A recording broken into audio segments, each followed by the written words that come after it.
கையிலையும் cell cell எங்க நிறைஞ்சிருக்கு செல்லு செல்லு இப்ப எல்லாரும் கையிலையும் செல்லு செல்லு என் மாமியார் கையிலையும் செல்லு செல்லு சாமியார் கையிலையும் செல்லு செல்லு தண்ணி போட்டு செல்லு பேசி வண்டி ஓட்டுறான் தண்ணி போட்டு செல்லு பேசி வண்டி ஓட்டுறான் போஸ்ட் மரம் புளிய மரம் பார்த்து முட்டுறான் செல்லால ரோட்டுல தான் செத்து கிடக்குறான் செத்தவன் போனை 808க்கு போனு செய்யறான் எங்க நிறைஞ்சிருக்கு செல்லு செல்லு இப்ப எல்லாரும் கையிலையும் மாமியார் கையிலையும் செல்லு செல்லு சாமியார் கையிலையும் செல்லு செல்லு சொல்லி செல்லால வீணா போற காலம் இந்த காலம் இதுல போய் எப்படிங்க நாங்க பொற்காலம்னு சொல்ல முடியும்? ஒண்ணு இல்லைங்க, விருந்தோம்பல் ஒன்று இருந்ததுங்க.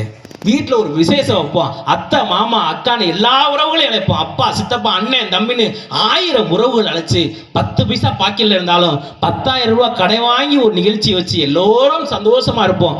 உறவுகள் வளர்ந்தது. உறவுகள் வளர்ந்தது என்பதை விட உண்மையான அன்பு வளர்ந்தது. உண்மையான அன்பு இருந்தது. இன்னைக்கு எல்லாம் செத்து போயிடுச்சே, விருந்தோம்பல் இல்லையே. ஏன்னா வீட்டில் எந்த சாப்பாடுன்னு கேட்டு இருந்த உறவுகள்லாம் இன்னைக்கு வீட்டில் எந்த சிம் இருக்குன்னு கேட்ட